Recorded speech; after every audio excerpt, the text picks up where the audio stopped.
선비를 사랑한 궁녀. 조선시대 성종이 궁궐을 거닐다가 특별한 광경을 목격하게 되었지요.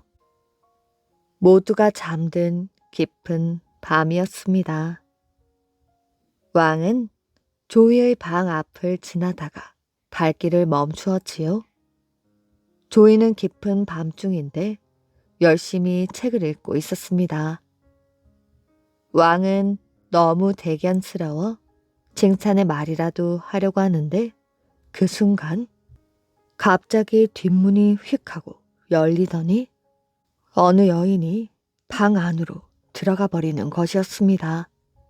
그러더니 여인은 조이의 책상 머리에 다소곳이 앉더니 그대로 있었지요. 글 읽는데 빠져있던 조이는 여인이 들어온 것을 몰랐는지 계속 책만 읽고 있었습니다. 한참이 지난 뒤 조이가 책장을 덮더니 여인에게 물었지요. 당신은 누구길래 이리 깊은 밤 남자 혼자 있는 방에 들어온 것이오? 그제서야 여인이 입을 열었지요. 저는 궁녀이옵니다. 이런 말씀 드리기 민망하오나 사실 저는 대궐에 큰일이 있을 때마다 선비님의 모습을 훔쳐보았지요. 여인은 사랑하는 마음을 참을 수 없어 고백을 하게 되었다는 것이었습니다. 말을 끝난 여인이 갑자기 은장도를 꺼내들더니 상사병으로 죽느니 차라리 조이 앞에서 죽겠다고 했습니다. 몰래 지켜보던 왕도 깜짝 놀랐지요. 조이는 재빠르게 여인의 손목을 잡아 칼을 빼앗았습니다. 그리고 여인에게 따뜻하게 말을 해주었습니다. 그리 나를 사모하는 줄은 몰랐소. 그렇다고 아까운 목숨을 버리는 것은 바보 같은 일이오. 그러면서 여인을 따뜻하게 안아주었습니다. 일단 그 여인을 진정시켜야 했기에 그럴 수밖에 없었지요. 이를 지켜본 왕은 한숨을 놓았습니다. 조이는 참으로 아름다운 마음을 가진 사람이라고 생각하게 되었습니다. 그래서 신하를 시켜 자신이 덮는 비단 이불을 몰래 조이에게 덮어주게끔 했습니다. 다음날 아침 잠에서 깨어난 조이는 깜짝 놀랐지요. 밤에 일어난 일들을 왕이 알고 있다는 뜻이었습니다. 결국 조이는 왕을 찾아가 머리를 조아리며 자신이 죄를 지었노라고 고했지만 오히려 여인의 목숨을 건져준 조이의 행동을 높이 평가하고 그 일을 없던 일로 하기로 했습니다. 그런데 이 일을 왕과 신하만 알고 있었던 것이 아니라 조이와 라이벌 입장이었던 신종호라는 사람이 알게 되었습니다. 신종호는 간밤의 일을 어찌 알았는지 그 사실을 왕에게 전하면서 벌을 내려야 한다고 말을 했습니다. 성종 임금은 아주 당황하였지요. 며칠 뒤 왕은 신종호를 불러 평안도의 어사로 내려가 각 고을을 돌아보고 오라는 지시를 내렸습니다. 그러면서 당부를 하였지요. 평안도 지역은 미모의 여인들이 많다 들었는데 설마 자네만큼은 여인에게 빠지지 않을 것으로 믿겠네. 그리고 왕은 비밀리에 평안감사에게 이번에 내려가는 어사에게 기생 하나를 수청들게 하도록 했습니다. 평안감사는 어리둥절했지만 어명이니 심혈을 기울일 수밖에 없었지요. 그때 그 고을에 사는 옥매양이라는 기생이 이 사실을 알고 자신이 이를 성사시키겠노라고 하며 나섰습니다. 어사 신종우는 드디어 평안도에 도착하여 고을을 돌며 백성들의 살아가는 모습도 보고 무엇이 잘못되어 있는지 이것저것 살펴보게 되었습니다. 어사는 옥매양이 있는 마을에도 들르게 되었지요. 그곳에서 첫날 밤을 보내려 하는데 이상한 일이 벌어졌습니다. 어디선가 여인의 울음소리가 아주 구슬프게 들리는 것이었지요. 신종호는 여인의 우는 사연이 궁금하기도 하고 밤새 울어 목숨을 잃게 되면 어쩌나 하고 걱정을 했습니다. 그런데 이 여인이 다음날 밤까지 그렇게 울어대는 것이었지요. 신종호는 사람을 불러 그 여인을 데려오라 했습니다. 그런데 심부름을 간 사람이 혼자 돌아와서 이렇게 말하는 것이었지요. 그 여인은 지조가 높은 수절 과부여서 외간 남자의 부름에는 절대 응하지 않는다고 합니다. 어쩔 수 없이 신종우는 그 여인의 집을 찾아가게 되었습니다. 무슨 사연이 있는 것이냐고 물어보았지요. 여인이 대답했습니다. 일찍이 남편을 잃고 혼자 살아왔는데 여자 혼자 사는 게 고달프고 혼자 살다 보면 욕을 당할 수도 있는 일이라서 지압이 뒤를 쫓아 죽으려 하여도 목숨이 허락하지 않아 이렇게 울어서라도 남편 뒤를 따르려고 합니다. 신종우가 여인의 얼굴을 가만히 보니 아주 미인이었지요. 그 여인을 본 신종우는 마음이 움직이기 시작했습니다. 신종우는 여인에게 말했습니다.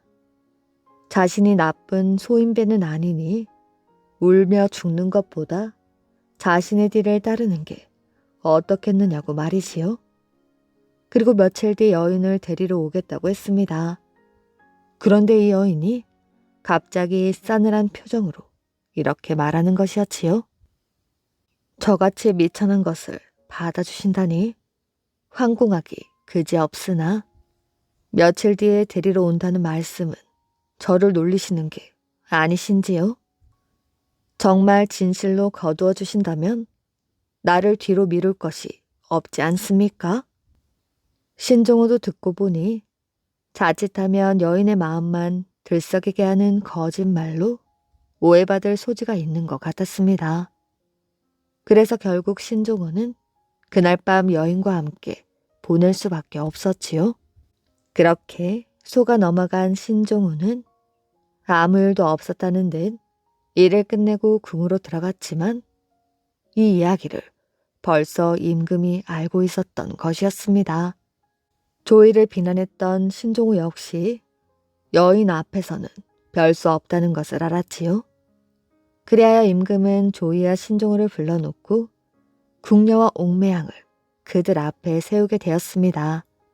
그리고 이렇게 말하였지요. 두 사람은 자신들의 여인을 데려가시오. 그리고 화목하게 잘 살아보도록 하시오. 신종우는 엄청나게 놀랐습니다. 하지만 일이 이렇게 됐으니 옥매양을 모르는 여인이라고 말할 수는 없었지요. 왕은 즐겁게 웃었습니다. 그리고 각각 밤을 지샌 여인들과 평생 부부의 인연을 맺게 해주었다고 합니다. 흥선대원군의 몰락. 조선 흥선대원군은 그 아들이 아직 어리다는 이유로 왕권을 행사하고 있었습니다. 그런데 한 가지 근심거리가 있었지요.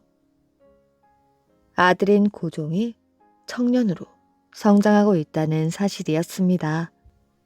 대원군은 자기가 할 일이 아직 많고 자기가 아니면 이 국가를 붙들 수 없다고 굳게 믿고 있었지요.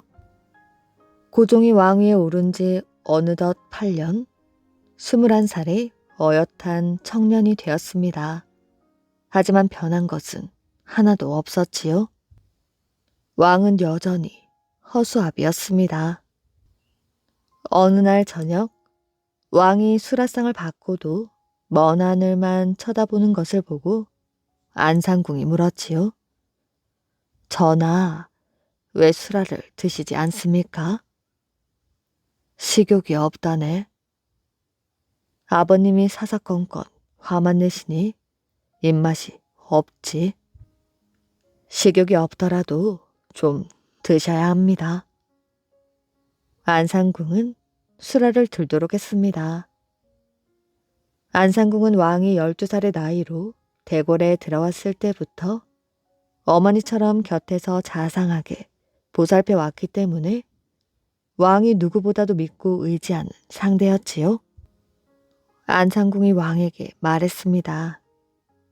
전하께서 직접 나라를 돌보시면 소인이 작은 청을 올릴 일이 하나 있습니다. 하지만 그러지 못하니 말씀을 드려야 소용이 없겠지요.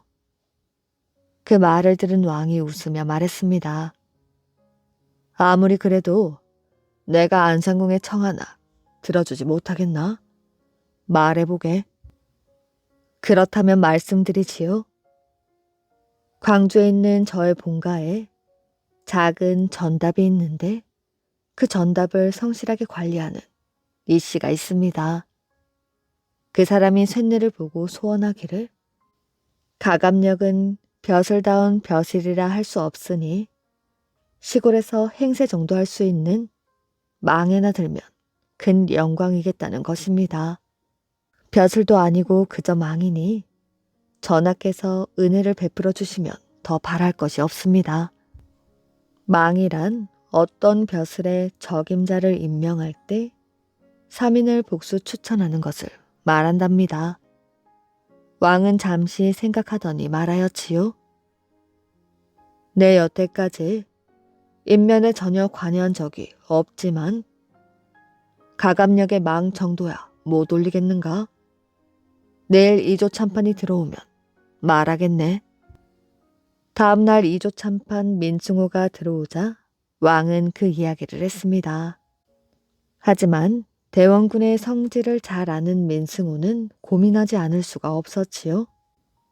이것은 왕명이니 전하의 분부에 따라 하찮은 직위에 망 하나쯤 끼워 넣는다고 무슨 큰일이야 일어나겠는가?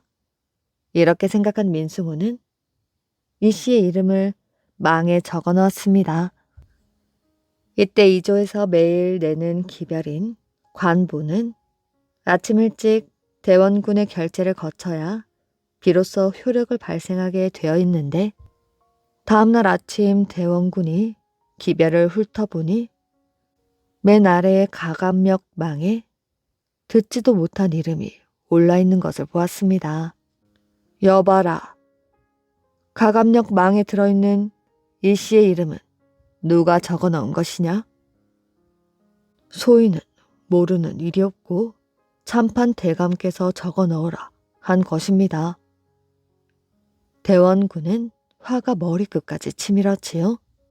그것이 대단한 벼슬이어서가 아니라 민승호의 외촉으로서 왕후를 등에 업고 머리를 내밀려고 하는 것이 괘씸한 것이었습니다. 대원군은 즉시 민승호를 불렀지요. 그대가 가감력 망에 이 씨를 넣으려고 했다는 것이 사실인가? 그렇습니다. 대체 무슨 배짱으로 이런 월권을 저지른 것이야?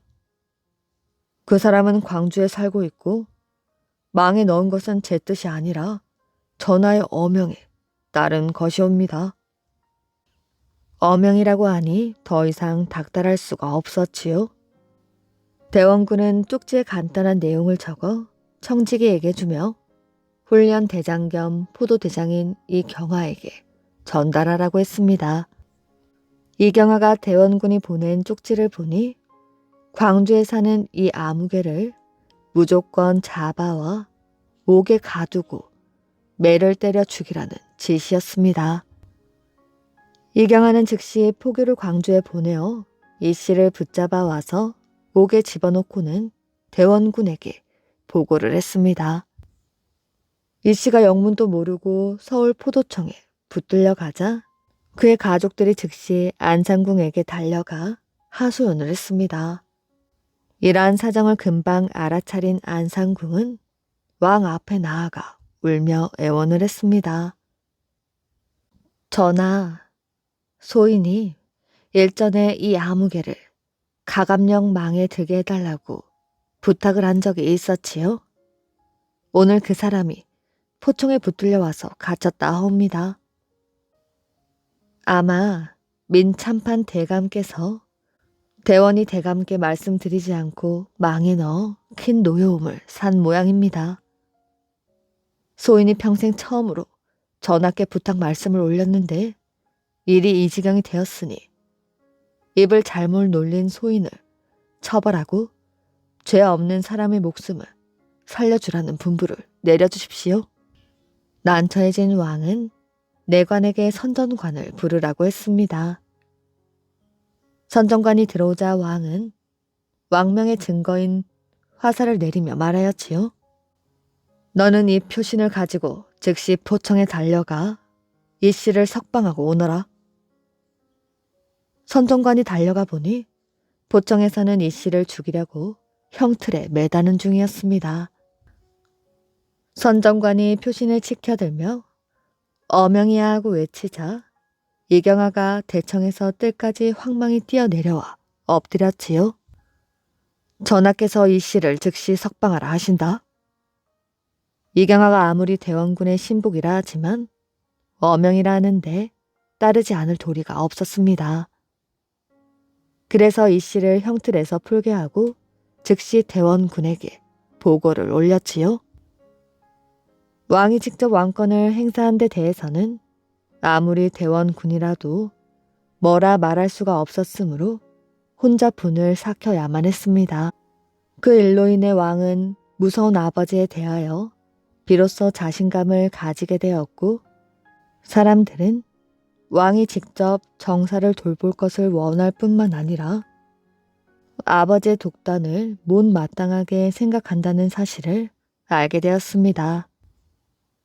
평소 대원군을 싫어하고 두려워했던 사람들은 기회가 왔다고 생각하여 입을 모아 상소를 했습니다. 그토록 기세가 당당했던 대원군도 명분에 밀려 정계에서 물러나지 않을 수가 없었던 것이었습니다. 아버지 친구의 잘못. 옛날 어느 마을에 진식이란 사람이 살고 있었는데 그의 아들 진기가 7살 때의 일입니다. 아버지 진식은 친구와 자기 집 앞에서 만나 함께 볼일을 보기로 가기로 약속을 했습니다. 그래서 얼른 외출복으로 갈아입고 대문 밖에 나와서 친구를 기다렸지요. 이때 대문 밖에는 어린 아들 진기가 혼자 놀고 있었습니다. 드디어 만날 시간이 되었지요. 하지만 친구는 오지 않았습니다. 이 사람 대체 어찌 된 것이야? 진식은 조금 더 기다려보았지요. 하지만 친구는 약속 시간이 지나도록 오지 않았습니다. 함께 가서 다른 사람을 만나기로 했는데 그 약속마저 늦겠는걸? 더 늦기 전에 내가 먼저 가야겠다. 진식은 혼자 떠나게 되었지요. 친구가 나타난 것은 그로부터 얼마 뒤였습니다. 약속 시간이 늦었는데도 천천히 걸어왔지요. 친구는 진식의 모습이 보이지 않자 대문 밖에서 노는 아들 진기에게 물었습니다. 아버지 어디 가셨니? 역에서 친구분을 한참 기다리셨어요. 하지만 친구분이 오시지 않아 할 수 없이 혼자 떠나셨지요. 아이의 대답을 들은 친구는 화를 벌컥 냈습니다. 뭐야? 같이 가기로 약속을 해놓고 혼자 떠났단 말이야? 그 녀석은 하는 짓이 왜 그 모양이야? 사람도 아니군. 그때 진기가 입을 열었지요. 무슨 말씀을 그리 하십니까? 당신은 아버지와 정오에 만나기로 하고 그 시간이 지나도 오지 않았습니다. 그것은 친구와의 신의를 저버린 것이지요. 그리고 당신은 자식 앞에서 아비를 욕했습니다. 그것은 아주 무례한 행동입니다. 징기는 이렇게 나무라고는 집 안으로 들어가 버렸지요. 친구는 할 말을 잃고 얼굴을 붉힌 채 그 자리에 서 있었다고 합니다. 살인 죄를 벗은 농부. 옛날 어느 농부가 소를 한 마리 기르고 있었습니다. 많이 먹고 쑥쑥 크거라. 농부는 소에게 맛있는 풀도 베어다 주고 쇠죽도 열심히 끓여주며 정성을 다해 키웠지요. 그런데 어느 날부터인가 소가 잘 먹지 않고 비쩍 말라만 갔습니다. 알고 보니 병이 들었던 것이었지요. 안 되겠소. 그냥 팔아야겠소. 농부가 아내에게 말했습니다. 병든 소라 제값을 못 받을 텐데요. 하는 수 없지 뭐. 반값이라도 받아야지. 장날이 되자 농부는 소를 몰고 집을 나섰습니다. 장터에 도착해보니 많은 사람들이 소를 사고 팔려고 나와 있었습니다. 그런데 아무도 농부의 소를 거들떠보지 않았지요. 장이 끝날 무렵 어떤 소 장수가 농부에게 다가갔습니다. 이 소는 병들어 제값을 받기는 어렵겠소.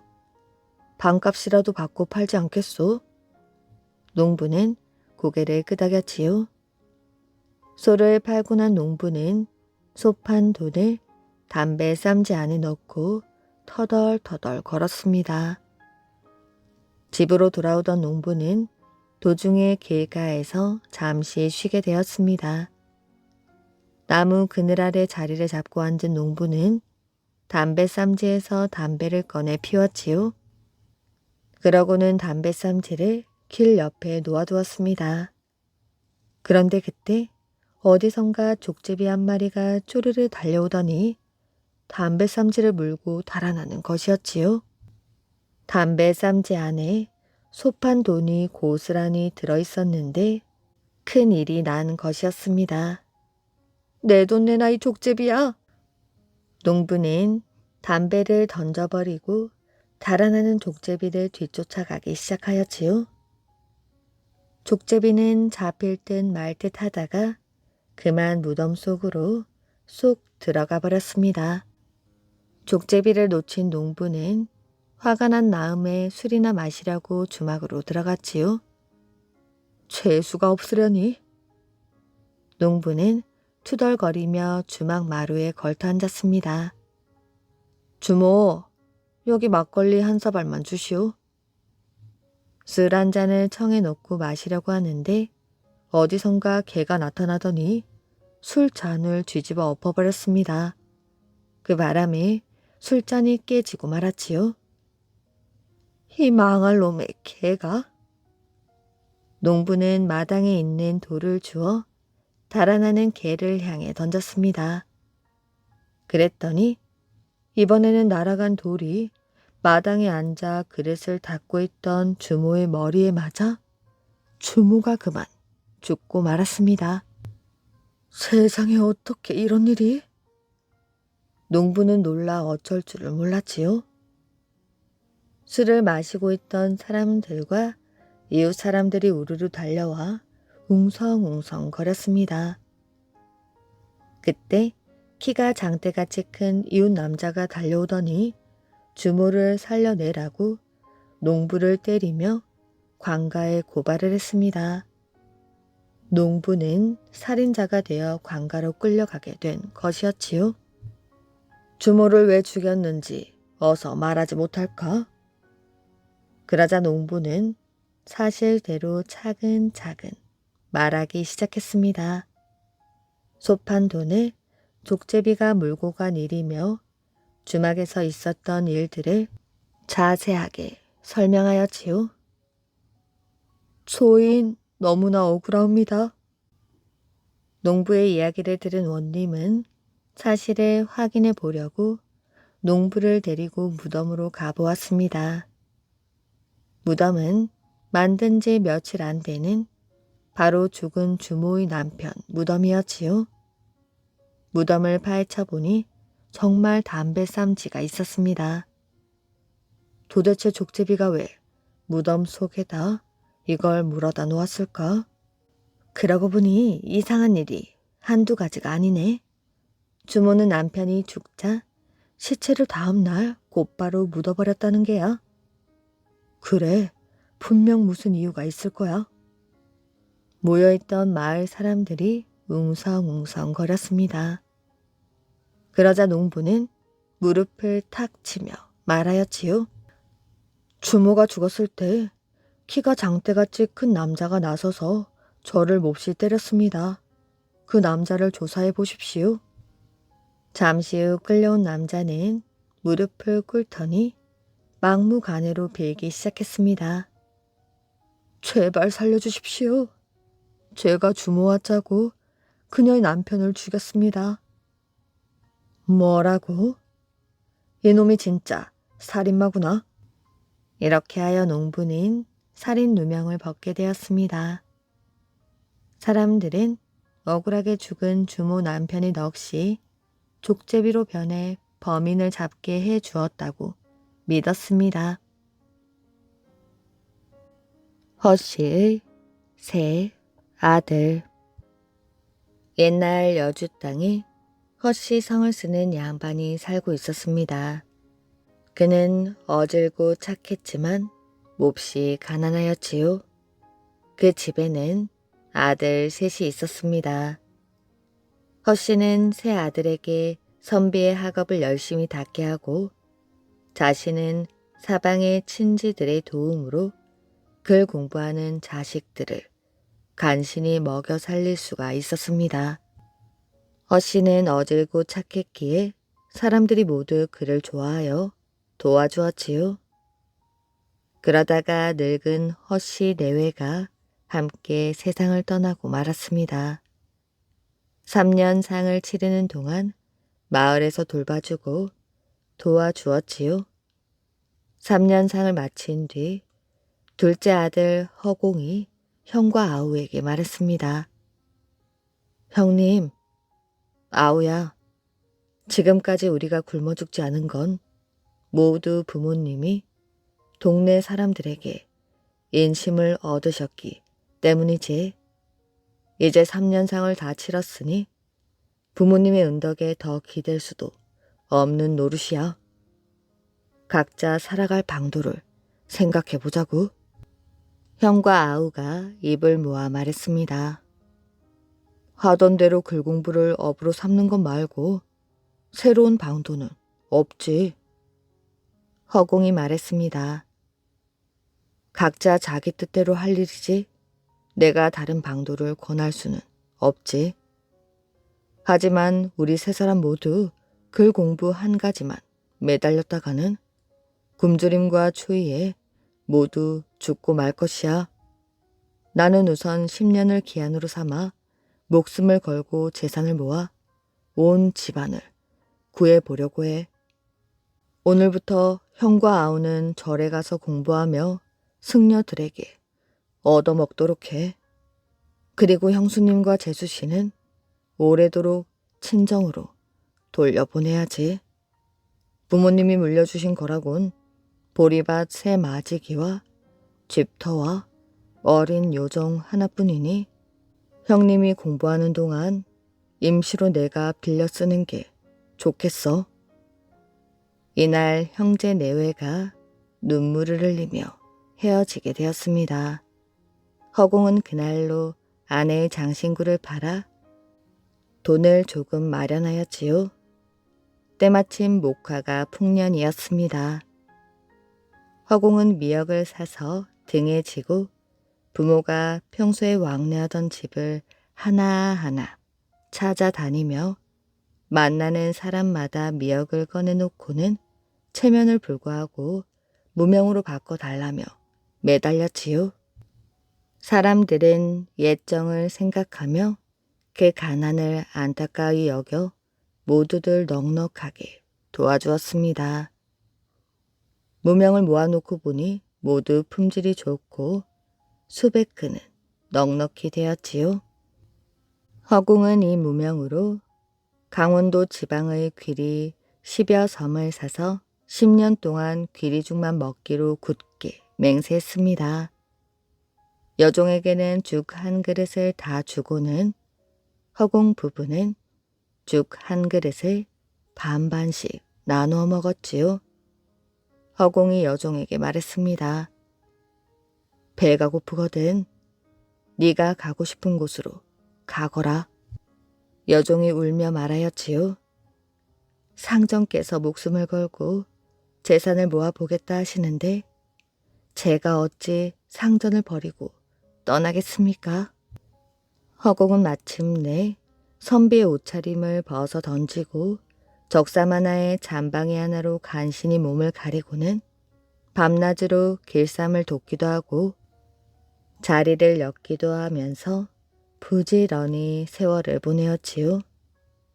친지간 중에 찾아오는 이가 있으면 울타리 밖에 앉혀두고는 자기는 방 안에 앉은 채 멀리서 이렇게 말했습니다. 지금 제가 사람으로서 마땅히 갖추어야 할 예의를 차리지 않는다고 꾸짖지 마시고 그냥 밖에서 돌아가 주셨으면 합니다. 1년 동안 길쌈한 것을 판 돈이 벌써 수백 냥이나 모였습니다. 문 앞에 마침 서울 사람이 논 열마지기와 밭 일경이 매물로 나와 있었지요. 허공은 그 논밭을 샀습니다. 처음에는 사람을 사서 경작을 시키려 했지만 품삯이 될 뿐 아니라 자기만큼 온 힘을 다해 일하지 않으리라는 생각이 들었지요. 허공은 직접 논밭으로 들어갔습니다. 늙은 농부를 모셔와 잘 대접하고는 둑 위에 앉혀놓고 농사일을 배웠지요. 허공은 밭이고 논이고 반드시 10번을 갈았고 땅을 매우 깊게 파서 흙을 일으켰습니다. 다른 농부들이 하는 일에 비할 바가 아니었지요. 밭에는 담배를 심으려고 재를 두텁게 덮은 뒤 이랑 위에 무수히 많은 구멍을 뚫어놓고 비가 내리기를 기다렸습니다. 혹 가뭄을 만나 담배 모종이 자라지 못할까 싶어 이른봄 담배 모판을 덮는 기다란 실렁을 만들고 그 아래 담배 씨를 뿌린 뒤 물을 자주 주었지요. 그에 마침 큰 가뭄이 들어 다른 곳의 담배 모종은 다 죽어버렸지만 허공이 심은 것은 아주 잘 되었습니다. 담뱃잎에서 진액이 나오기도 전에 담배 상인들이 밭대기를 사겠다며 200꿰미를 가져왔지요. 담배 상인들은 즉시 담뱃잎을 모래사장 위에 내다 말려서 가져갔습니다. 그러고는 그 뒤에 또 100냥을 가져와 담뱃순을 사가지고 갔습니다. 논 열마지기에서 나온 곡식 또한 100섬에 이르게 되었지요. 해마다 재산이 5곱으로 늘어 재산이 날로 불어만 갔습니다. 5, 6년이 되지 않아 창고에는 노적이 가득했고 소유한 논밭이 큰 길가로 쭉 이어지니 심리 안에 사는 백성들 중 허공의 집의 도움을 받지 않는 자가 없었습니다.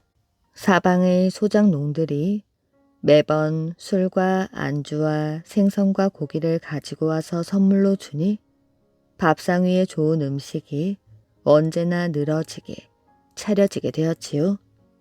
그러나 허공의 집에서는 끼니마다 먹는 귀리죽 반그릇을 조금도 늘리지 않았습니다.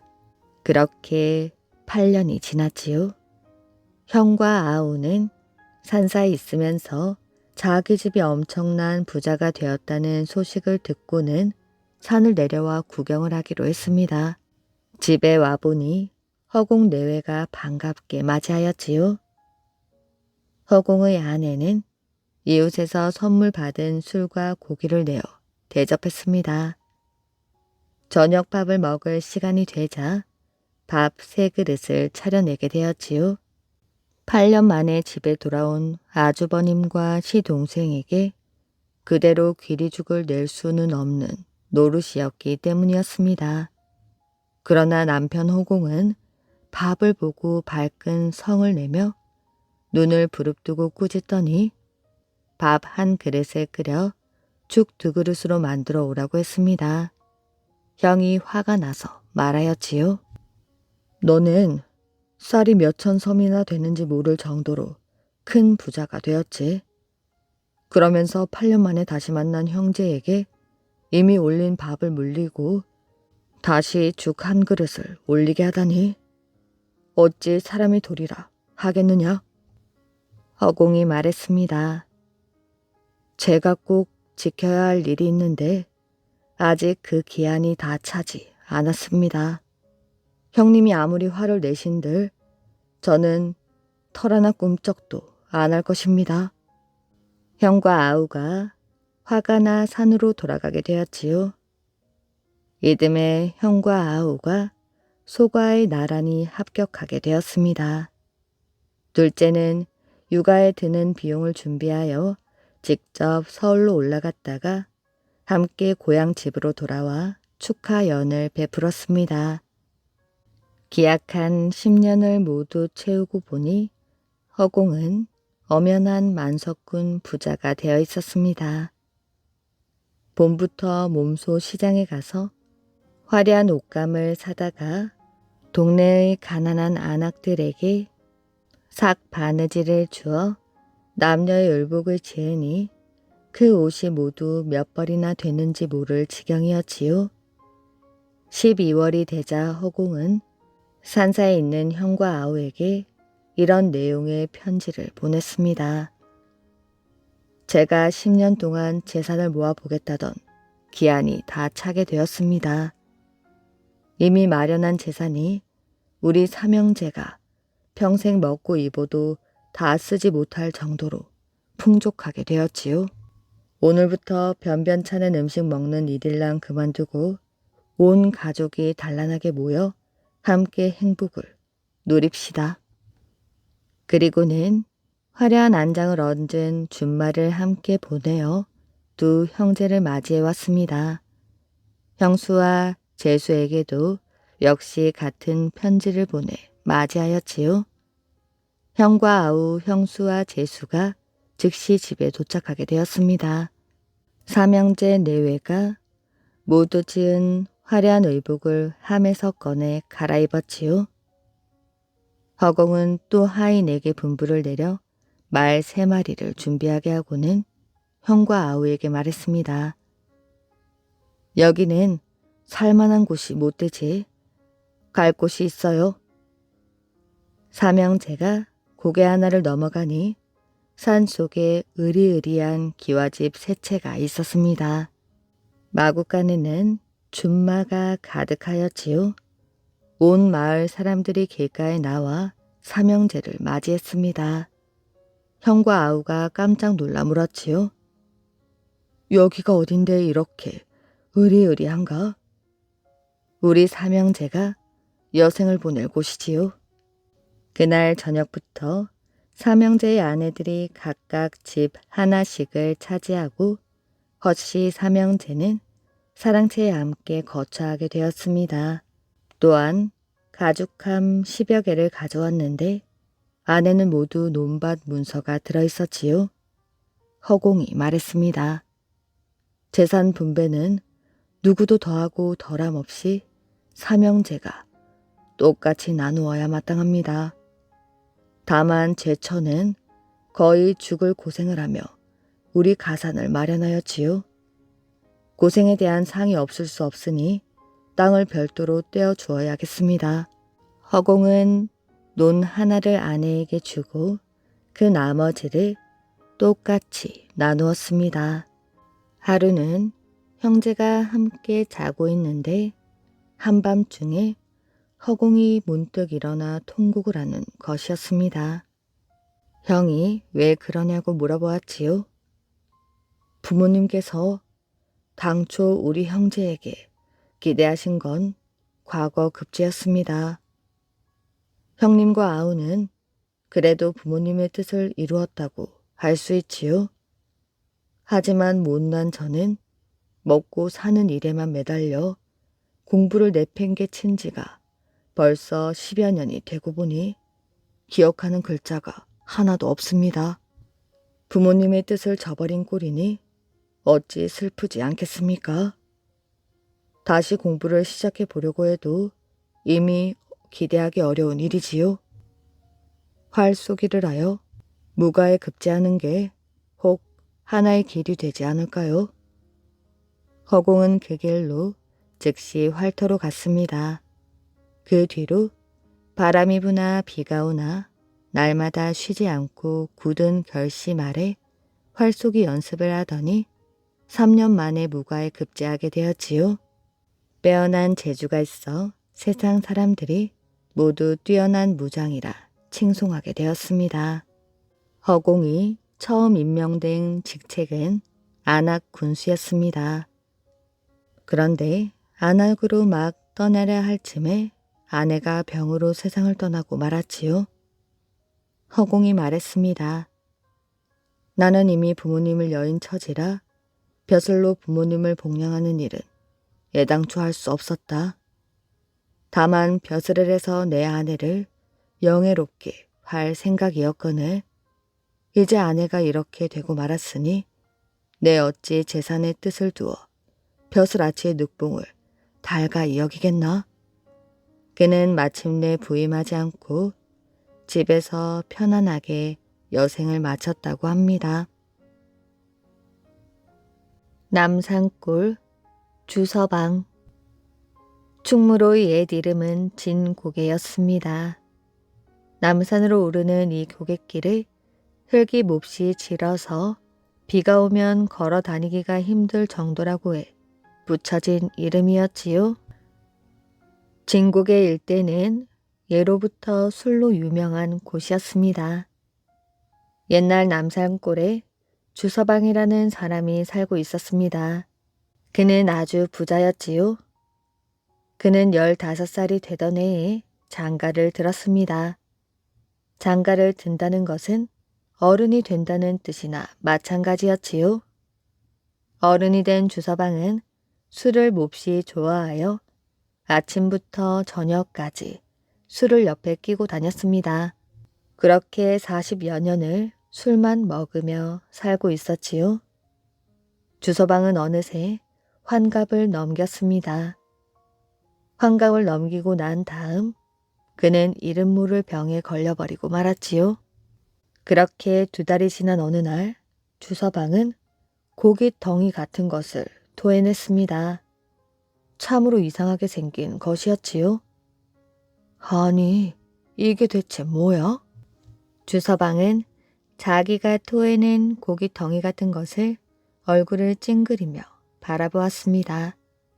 그러고는 그것을 어찌해야 하나 이런저런 궁리를 해보았지요. 고민을 하던 주서방은 고깃 덩이 같은 것을 말총으로 동여매 기둥에 걸어두었습니다. 얼마 뒤 중국에서 사신이 왔습니다.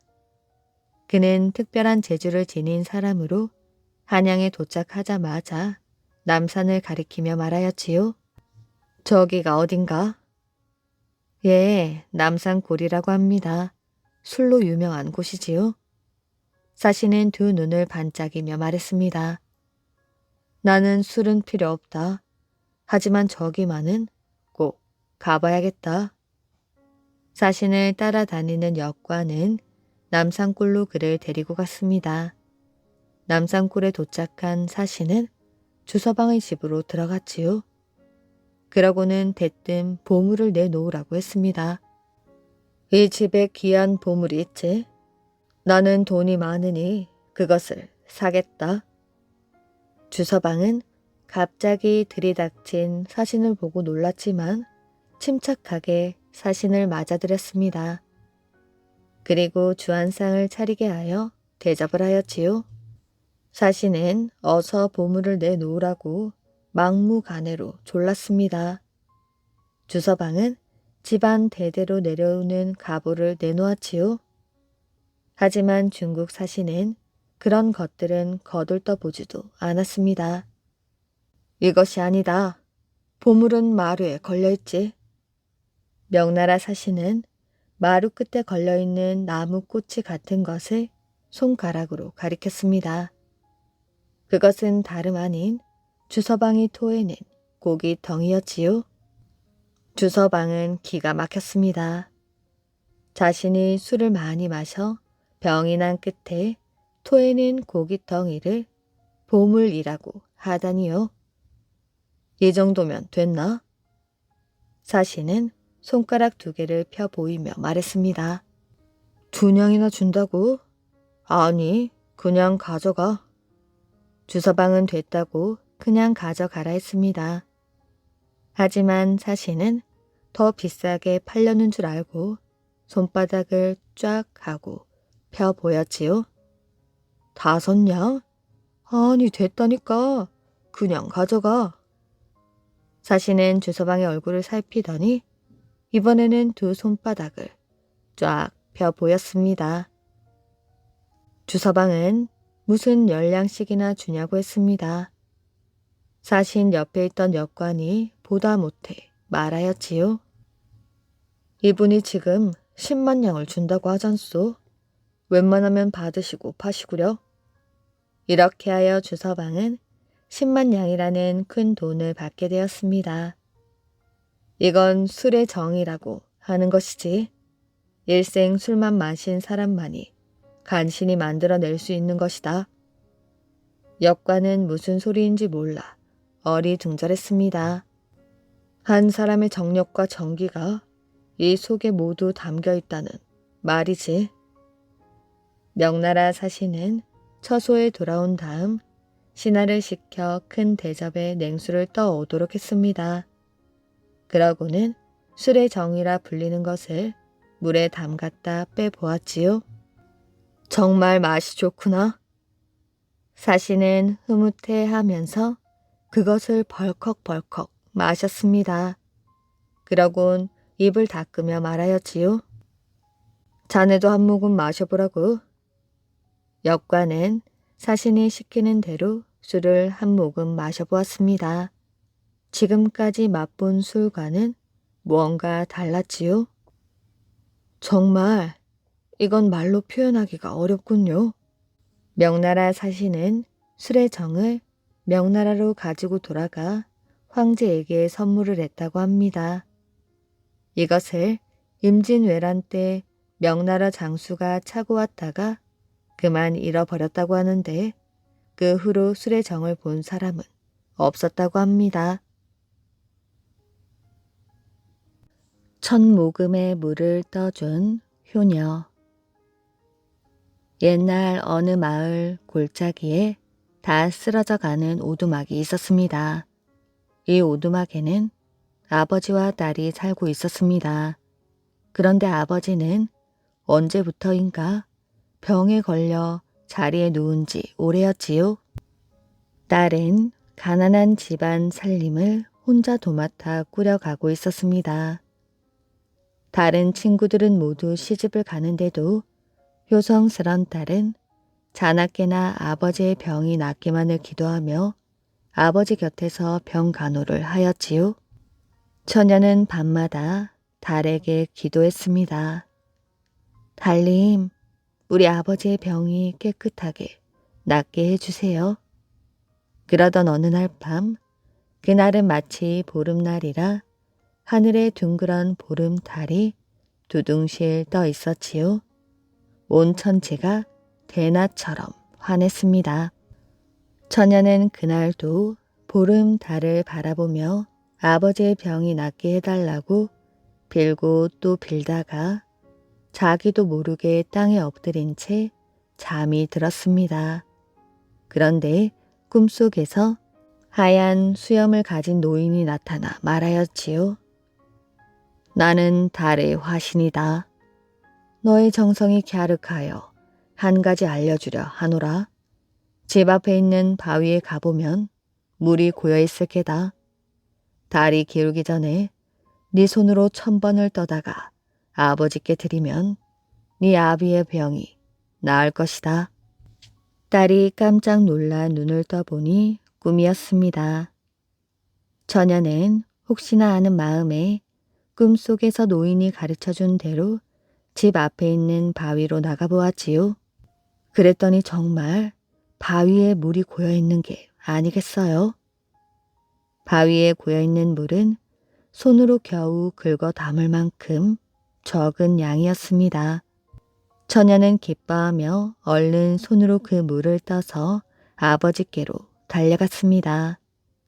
아버지 입속에 물을 흘려놓고는 다시 바위로 달려가 물을 떠왔습니다. 처녀는 잠시도 쉬지 않았지요. 그러나 달은 이미 서편으로 기울고 있었습니다. 처녀는 마음이 너무나 조급해 숨을 제대로 쉴 수조차 없었지요. 손은 바위에 쓸려 벗겨지고 발은 멍이 들었습니다. 수백 번을 그리하고 나자 손과 발에서는 피가 흘러내렸지요. 그러나 처녀는 숨 돌릴 틈도 없이 바위로 달려가 물을 떠날랐습니다. 어서 해야 해.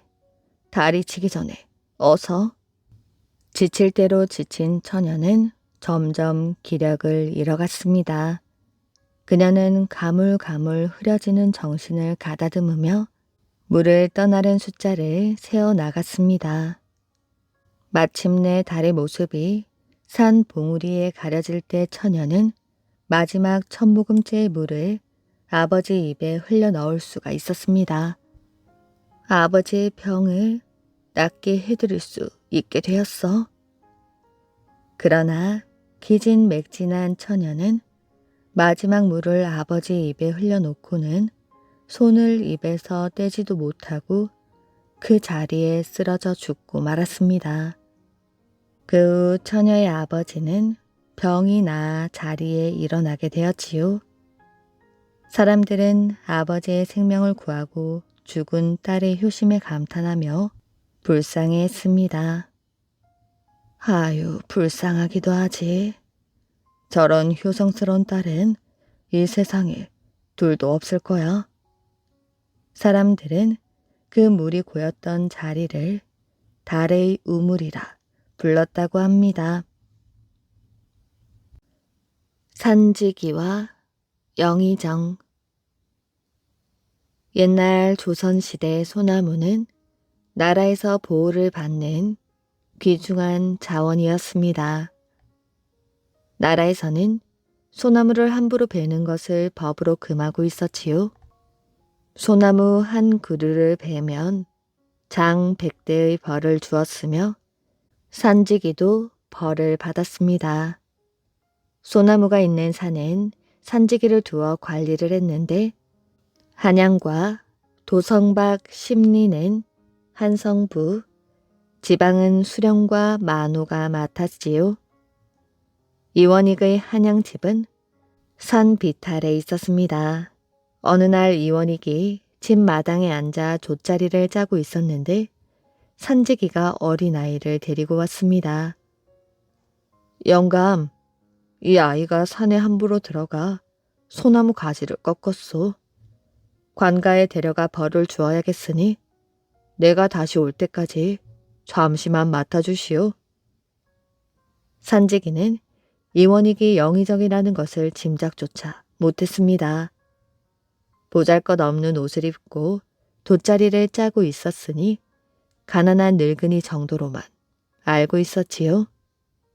산지기가 자리를 떼자 아이는 눈물을 펑펑 흘렸습니다. 이원익이 아이에게 물었지요. 왜 소나무 가지를 꺾은 것이니? 아이가 대답했습니다. 집에 땔감이 떨어져서요. 이원익은 아이가 불쌍하여 집에 있는 땔감을 챙겨주며 말하였지요. 산지기가 오기 전에 얼른 집으로 가거라. 안 돼요.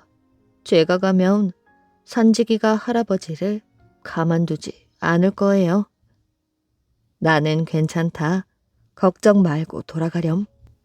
이원익은 아이를 타일러 집으로 돌려보냈습니다. 다음날 아침 산지기가 이원익의 집을 찾아왔지요. 영감, 아이는 어디 있어? 불쌍한 아이요. 아무리 죄를 지었어도 그런 아이를 관가로 끌고 가 벌을 주어서야 되겠소. 내가 잘 타일러 돌려보냈으니 그리하시오. 뭐라고? 이 영감이 제정신인가? 범인을 풀어주면 어떻게 하오? 산지기는 화를 내었습니다. 바로 그때 의정부에서 하인들이 영의정 대감을 모시러 왔습니다. 네 이놈, 무례하게 무슨 짓이냐? 이분은 영의정 대감이시다. 하인들이 이원익의 신분을 밝히자 산지기는 얼굴이 새파랗게 질렸습니다. 그게 정말입니까? 죽을 죄를 지었습니다. 산지기는 손이 발이 되도록 빌다가 불이 나게 도망을 쳤다고 합니다. 늑대와 생쥐의 달리기 시합. 옛날에 늑대와 생쥐가 힘을 합쳐 양파를 심었습니다. 양파가 쑥쑥 자라자 늑대가 생쥐에게 말하였지요. 이봐, 이제 양파를 거두어 들어야지. 나는 땅 위에 있는 것만 가질 터이니 땅 속에 있는 것은 네가 모두 가져. 어때? 불만 없지? 생쥐는 아무 말 없이 고개를 끄덕끄덕했습니다. 늑대는 곧 식구들을 불러 잎을 베어서는 자기 집 마당으로 옮겼지요. 하지만 밤이 되자 양파잎들은 모두 시들어버려 쓸모가 없게 되었습니다. 생쥐도 식구들을 불러 양파를 캤습니다. 땅이 어찌나 기름진지 한번 캘 때마다 굵직굵직한 양파알이 쑥쑥 나왔습니다. 생쥐는 콧노래를 부르며 밤이 새도록 양파를 캤습니다. 생쥐는 양파를 팔아 부자가 되었습니다. 그 소문을 들은 늑대는 약이 바짝 올랐지요. 하지만 이제 와서 무르자고 할 수는 없었습니다. 그렇게 나누자고 한 것이 바로 자기였으니까요. 겨울이 가고 봄이 오자 늑대는 다시 생쥐를 찾아가게 되었습니다. 이봐, 올해는 뭘 심을까? 밀을 심는 게 어때요? 밀? 그래, 그게 좋겠어. 늑대와 생쥐는 함께 밀을 심었습니다. 밀을 거둘 때가 되자 늑대가 부랴부랴 생쥐를 찾아오게 되었지요. 이제 밀을 걷자고. 이번엔 반대로 하는 게 어떨까? 땅 속에 묻힌 것은 내가 가질 테니 땅 위로 난 것은 네가 다 가져가도록 해. 다음 날 아침 생쥐는 식구들과 함께 밀을 베었습니다. 땅 속에 묻혀있는 뿌리는 늑대의 몫으로 고스란히 남겨두었지요. 늑대도 식구들과 함께 생쥐가 남겨준 뿌리를 뽑았습니다. 생쥐가 줄기를 잡고 탁탁 털어 나다를 골라내는 동안 늑대도 나다를 골라내려고 하였지요. 하지만 늑대가 가진 뿌리에서는 하나의 나달도 나오지 않았습니다. 늑대가 생쥐네 집으로 찾아와 무서운 얼굴로 말하였지요. 다시 나누자고. 내 건 아무짝에도 쓸모없는 쭉정이 뿐이야. 그럼 어떻게 하면 좋을까요? 원하시는 것을 말씀하세요. 내일 달리기 시합을 하자고. 저 나무에 먼저 닿는 사람이 나다를 모두 다 가지는 거야. 네, 그렇게 하지요. 생쥐는 곧장 집으로 달려가 식구들에게 말했습니다. 내가 늑대와 함께 출발선에 서 있으면 너희들 중 한 명은 나무 위에 올라가 있어. 나머지 식구들은 여기저기 흩어져 있으면 돼. 다음날 아침 달리기 시합이 시작되었습니다. 늑대가 시작하고 외치자 생쥐는 냅다 달리기 시작하였지요. 늑대도 열심히 뛰고 또 뛰었습니다. 그런데 금방 생쥐를 따돌렸다 싶으면 어느새 생쥐가 앞서 달리고 있고 또 따돌렸다 싶으면 어느새 앞서 달리고 있고 늑대는 무슨 영문인지 도무지 알 수가 없었습니다. 가까스로 생지를 따돌리고 나무 밑까지 달려왔을 때 늑대가 소리쳤지요. 내가 이겼다. 나달은 모두 내 거야. 그러자 나무 꼭대기에서 생지가 소리치고 있었습니다. 무슨 말씀이세요? 저는 벌써 꼭대기까지 올라와 있는걸요. 이제 나달은 제 거예요. 그제야 늑대는 고개를 떨구며 말했습니다. 그래, 나달은 네가 다 가져. 이야기 재미있게 잘 들으셨나요? 오늘의 이야기는 여기까지입니다. 오늘도 이야기를 들어주셔서 정말 감사합니다. 오늘도 편안한 밤 되시길 바랍니다.